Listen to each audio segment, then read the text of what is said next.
Hey, what's up? My name is SongRider Productions, and today I am here with another Minstrel class build. First off, I want to apologize for how long it's taken me. There are several reasons for that. One being the update. I was in the middle of making a build when the update hit. Update 18 or whatever. 18.8, I think. I don't remember off the top of my head. Anyways, I was in the middle of making the build when that update hit, and that added 3 more class trait points to our roster when we hit level 105. So I thought I would hold off on making the videos until I hit level 105 and got those 3 trait points. I also thought I was going to go ahead and just grab some more trait points that I was missing. I was missing 2 when I was making the other videos. I had also available the couple of Ministerial deeds, which, and I'm probably pronouncing that wrong, horribly wrong. That's okay. Which I did. I went off and did those. It took me about a week of playing off and on to get the freaking meta deed trait point. Yeah, if you don't know what the meta deed trait point, how to get it from the pelennor fields, it is a pain. I originally had never planned on ever even attempting to get it because of how bad of a pain it was. But since I was making these videos, I decided to go ahead for you guys. I'd go ahead and get that last trait point so I can make these builds fully with every last trait point available to me. The deed is you have to literally do every single quest deed in the area. Then you have to do every single exploration deed in the pelennor field area. And then you have to do every single slayer deed in the pelennor field area. And not just the basic slayer deed, the advanced one as well, which is about 450 kills of each type of monster, which I believe there is about 6 or 7 different types. This pain. Slayer of Voldemort. There's 5. But that's like 5 times 450 mobs that you have to kill. And not only that, let me make a little check. Not only that, but some of these ones are kind of spread out a bit. Like the trolls are not exactly all together. They're in like little clumps or solos. And the beasts, the Beast Slayer is also fairly spread out. But that's how you get that meta deed trait point. You get 1 trait point for it. 1 trait point. And originally I didn't think it was worth it, but for you guys, I went and spent ages doing that. Oh, it was awful. Just trust me, don't do it unless you really want that last trait point. It was bad. Okay. But I have gotten all the trait points now, so that's finally over. I can finally move on with my life, what's left of it. And today we're going to be looking at a blue line build, because some folks have been asking for a healing minstrel build, so I'll go ahead and pull up the trait tree here real quick. First off, you're going to want to definitely trait into the blue spec. Some things that you're going to definitely want are critical healing magnitude, that's a given. Extra outgoing healing, definitely want that. Or bolster courage healing, as in blue line nowadays you're going to be spamming the crap out of bolster courage. You're definitely going to want that as well. 5% healing critical chance is also very good. Always need that extra healing critical chance. Quick melodies is fantastic because bolster courage normally has a fairly long cooldown, so that will induction time, so that will knock that off a bit. Inspiring finish, it's kind of similar to the same thing to what the emboldening finish does, only this one's a healing version of it. So if you look at my red DPS build, it's the same exact thing. It just gives you a bonus to your healing on the use of a Coda, which is a bit more useful in healing spec than in red spec, because Coda gets used a bit more depending on the situation. I have Cord of Salvation fully spec'd out. It is a fantastic skill to have. It's a very good save skill, and it now adds a heal over time as well to the Fellowship, which it didn't used to do back in the day. Follow up, if you get a critical heal, it speeds up the skill use, which is very good because you're going to probably be getting a lot of crit heals, and that means your bolster courages are going to be going much faster once one of them crits.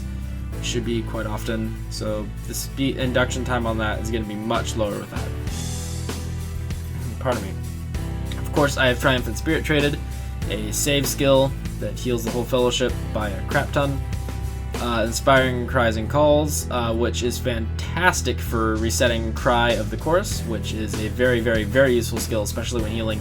this can save you in so many different situations.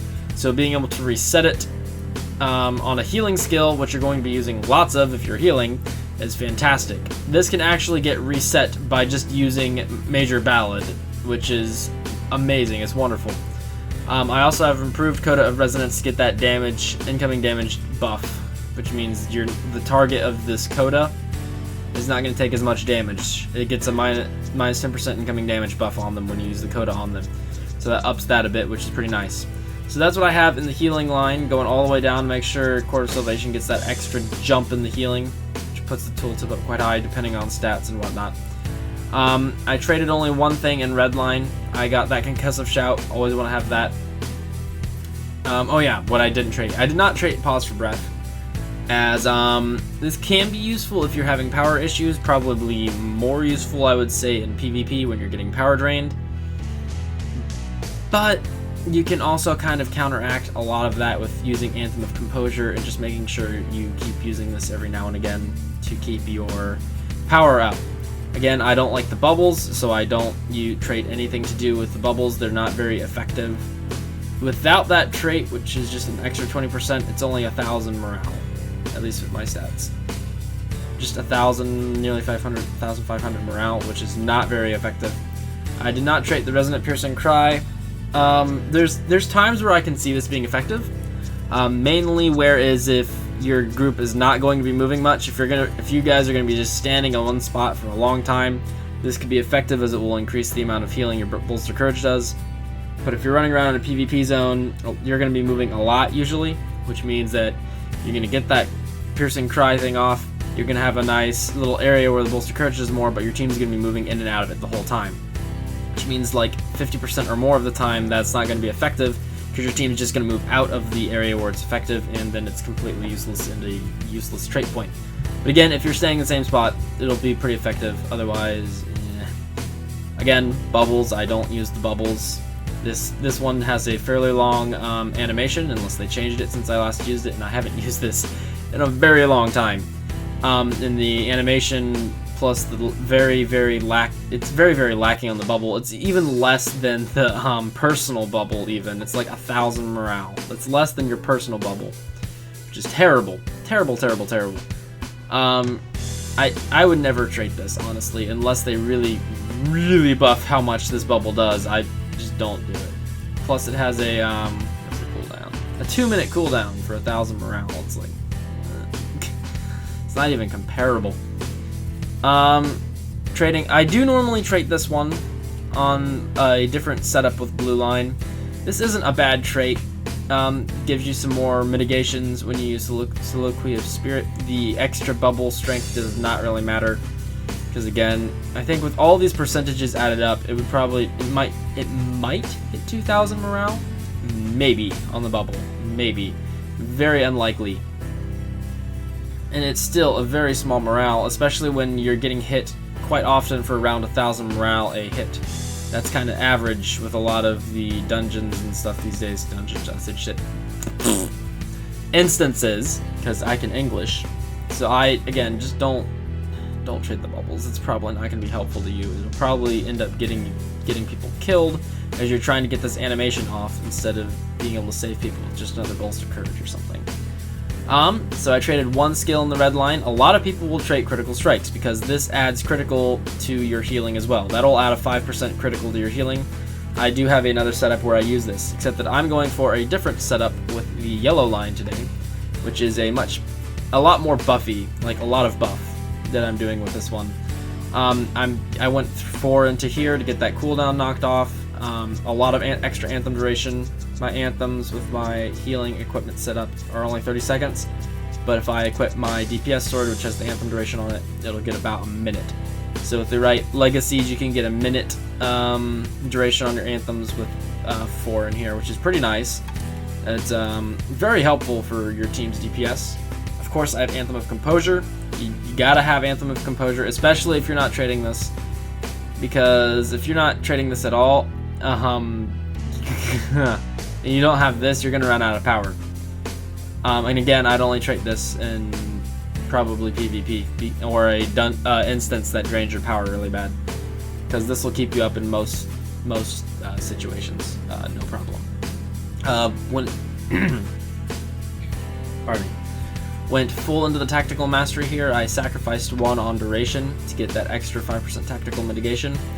Again, if you're healing in PvP zone, you are the tank. That's the way it works. You and other squishy targets are tanks in PvP, and you got to be able to survive.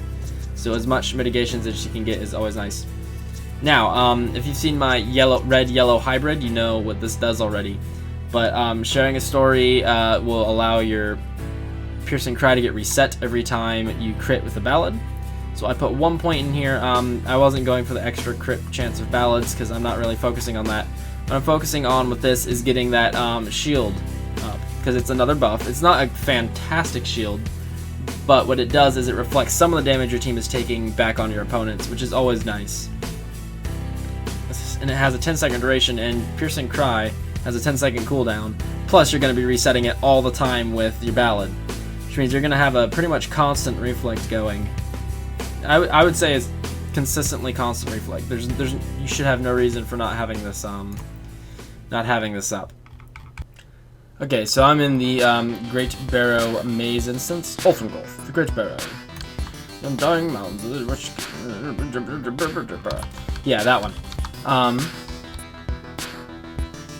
I thought I'd go ahead and explain a little bit on the healing here by kiting around a bunch of the mobs in here. I have my healing equipment on, and I have all my skills set up here. So I taught about these other skills in my very first video, but I'll go over it again. Fellowship's Heart is a 5-minute cooldown, so it's a big cooldown for you, but it does give you a very large heal over time, around 2k morale, depending on stats, for 30 seconds every few seconds. It can help keep things up pretty effectively. Nice skill to be using. Your main heal is going to be Bolster Courage. You're going to be using this more than really just about anything. You're going to be spamming the crap out of this, okay?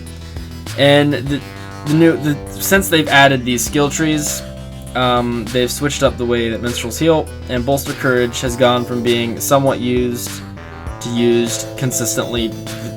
There's not really much reason to use anything else, especially in player versus everything content.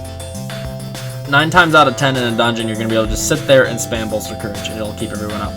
Because not only does it give the target a nice sized heal, it adds a fellowship heal if you are traded far enough down the blue line, right there. And that gives your fellowship a second Bolster Courage, which on crits is very, very high. So that's what Bolster's Courage is going to be for, and you're going to be using crap out of that. Soliloquy of Spirit, it's not going to be quite as useful in the setup that I have going here, as I do not have the mitigations added to it. It does add a little bit of a hot, but it's not a very big one. It's much more effective if you add that mitigation boost to it, because then it gives your target a bunch of extra mitigations.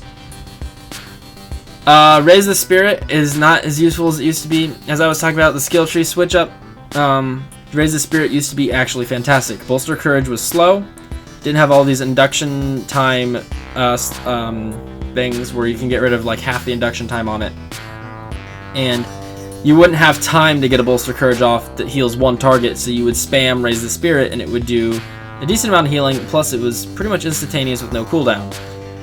Which it has a small amount of healing there, but the crits were decent, about 4 or 5k depending on stats. And honestly, this is what saved more lives than anything else before the update with the skill trees. But after the skill tree update, this is no longer going to be doing much at all, really. Inspire Fellows isn't really going to do much. It adds a little tiny buff, but it doesn't really do much when you can just get an AoE heal off of Bolster Courage, which is 3 times better than Inspire Fellows.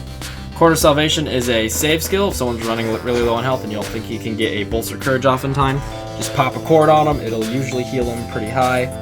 With only a 10-second cooldown, you can be using it pretty consistently. Minor Ballad and Perfect Ballad, self-explanatory. Major Ballad is fairly self-explanatory, except in your healing setup, it is going to be a heal now instead of a DPS hit. And it adds 6% to outgoing healing, which is absolutely fantastic.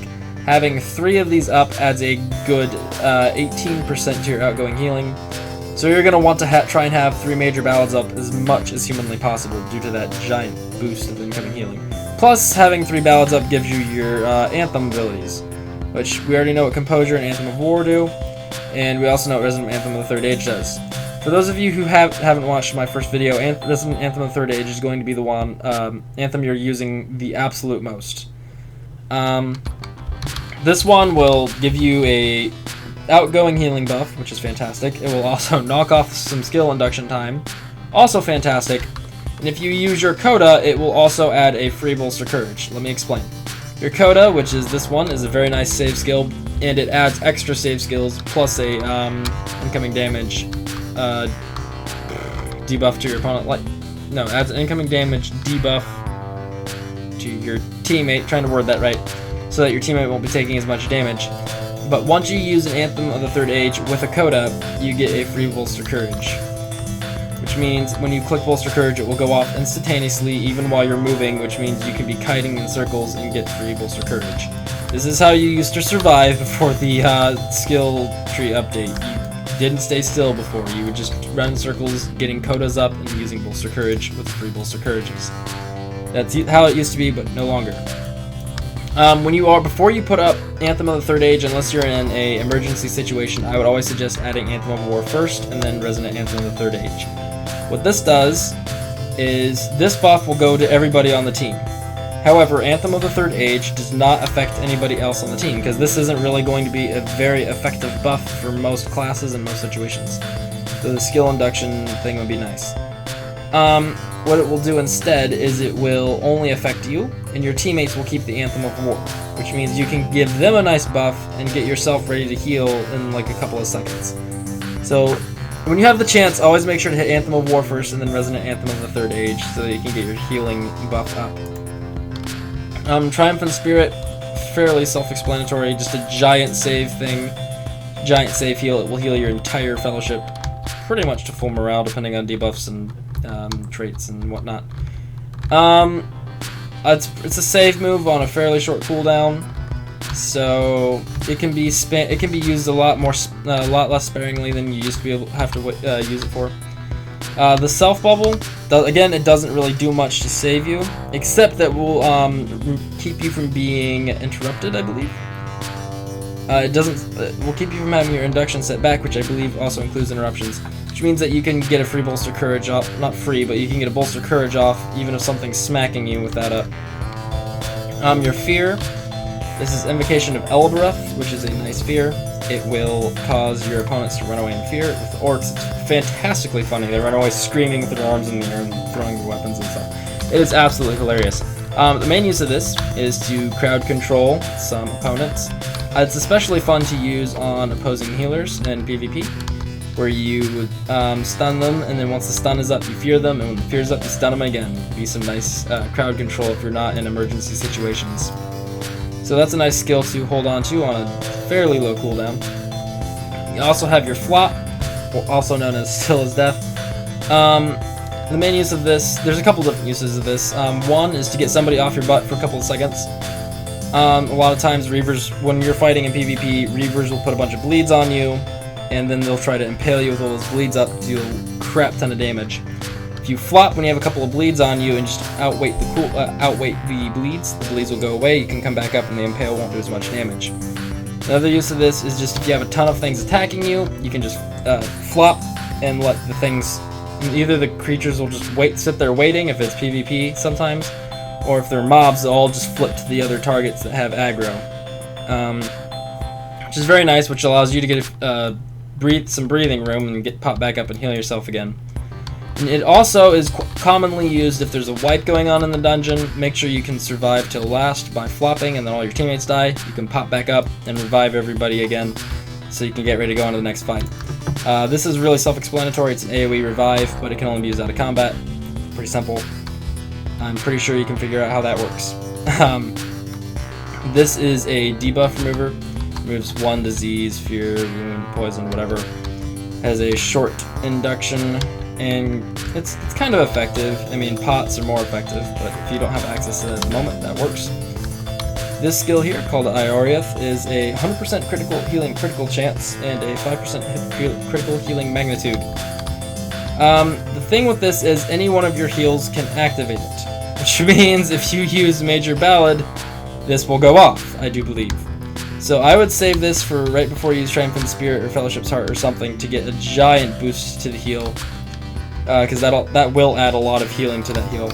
It's especially effective with Triumphant Spirit. Using this before Triumphant Spirit is basically a full heal to the entire party. The issue is, if you're using Triumphant Spirit, it's probably an emergency situation, and you have to get this animation off before you can use Triumphant Spirit. But that's okay, it's still an interesting skill. This used to be Echoes of Battle, but when you're in Resonance stance, it becomes the Melody of Battle. It gives a slight reflect and some parry rating to your target. It's not really all that fantastic, but it's there. It's a little bit of help. A little bit goes a long way eventually. You also got your Revive, which is Rally, which I still have to level up my healing book a bit, but you can get the cooldown lowered by quite a lot. This will revive a target in the middle of combat, which is always nice, especially in dungeons when people get one-shotted because they're stupid. You can be the best healer in the world and you have a stupid party member and they're gonna die. It's just the way things work. This is for stupid people and unlucky.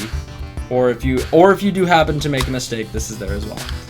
But it's normally for stupid people.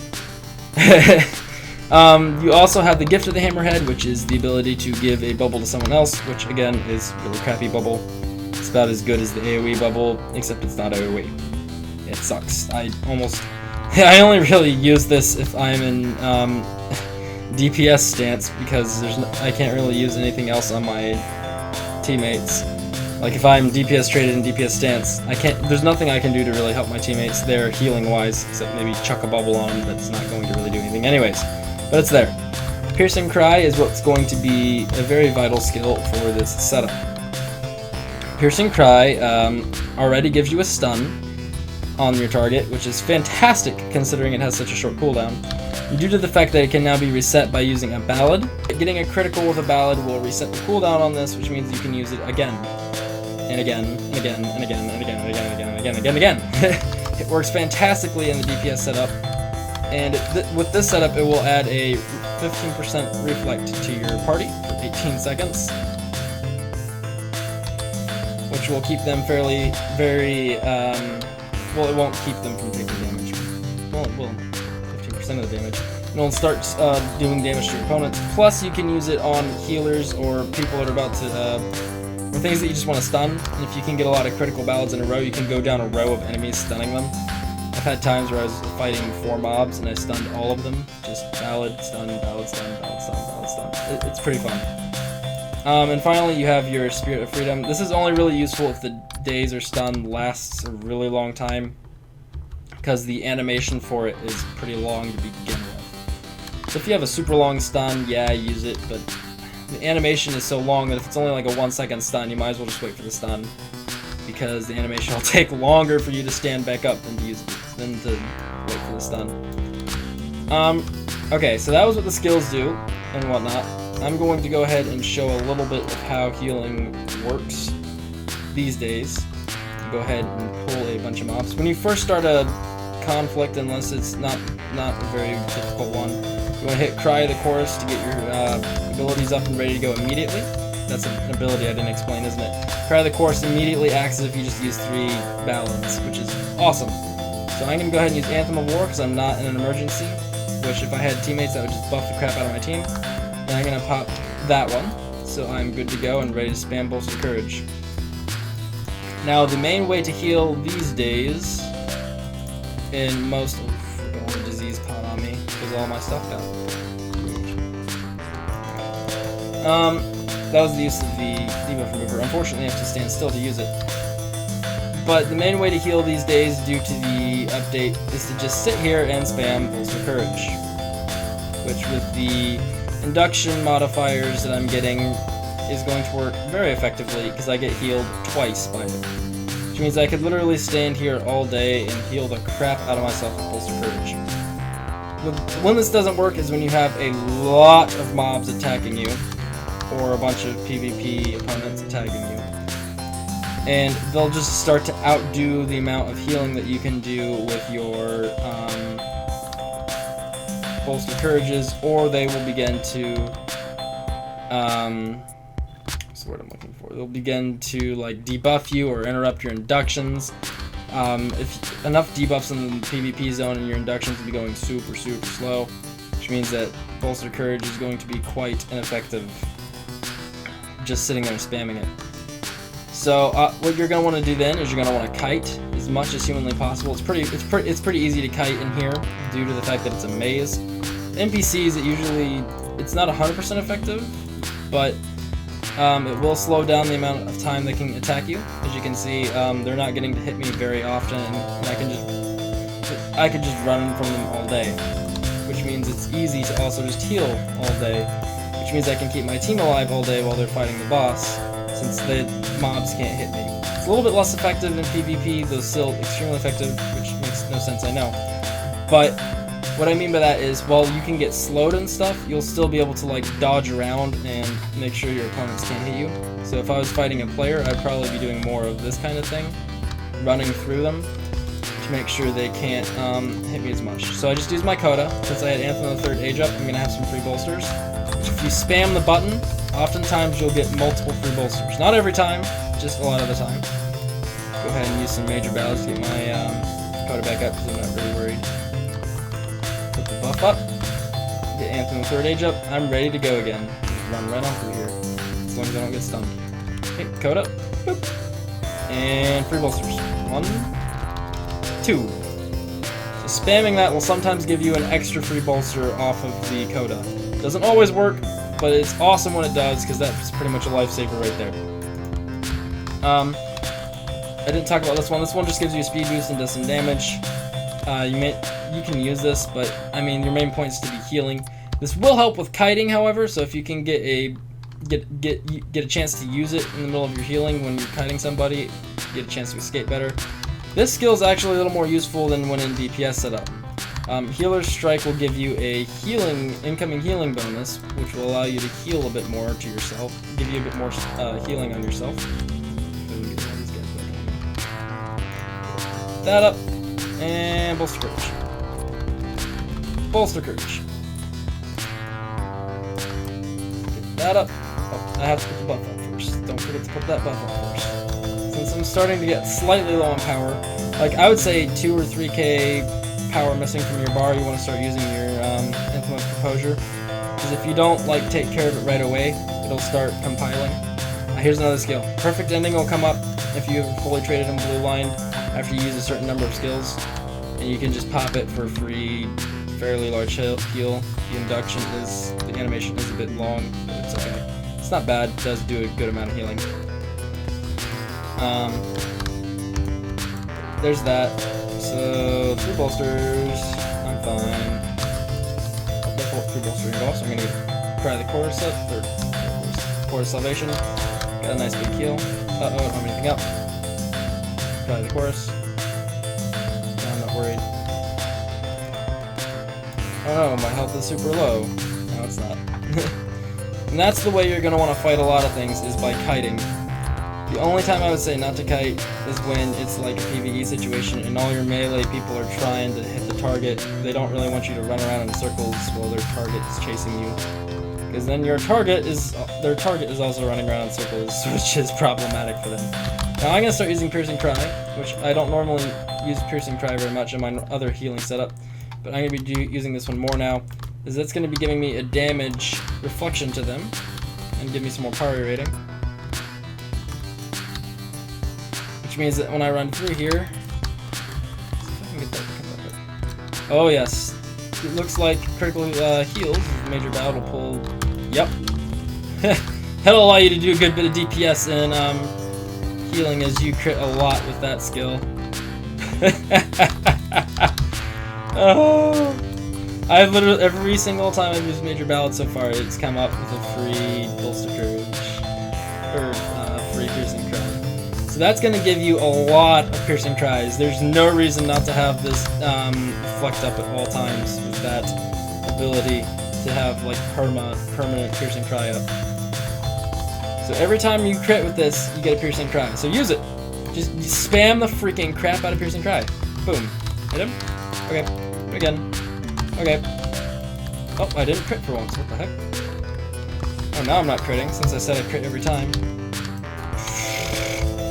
anyways, it crits a lot because it's a heal, and your healing is set to crit a lot because of all that critical healing stuff that we put into our traits.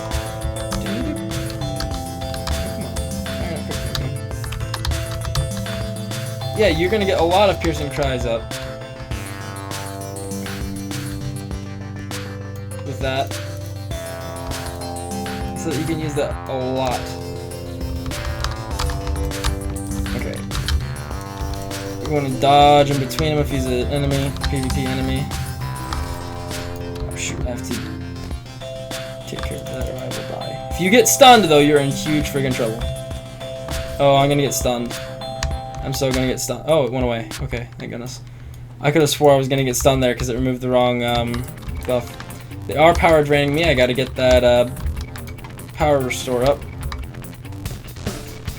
I have plenty of save moves right now, so I'm not even worried really at all. That bolster courage spam.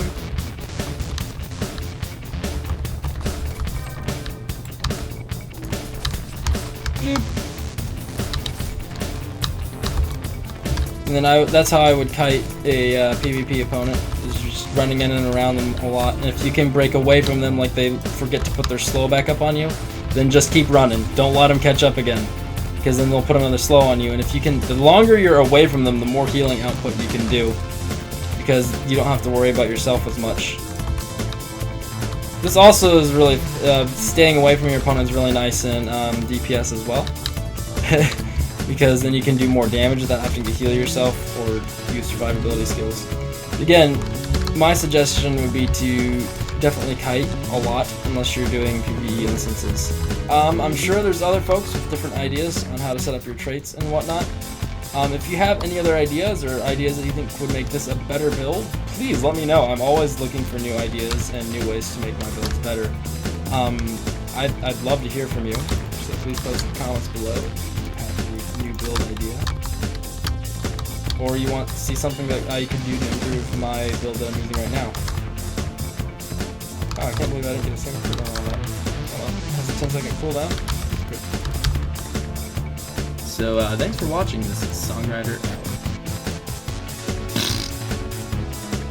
out. Bye-bye!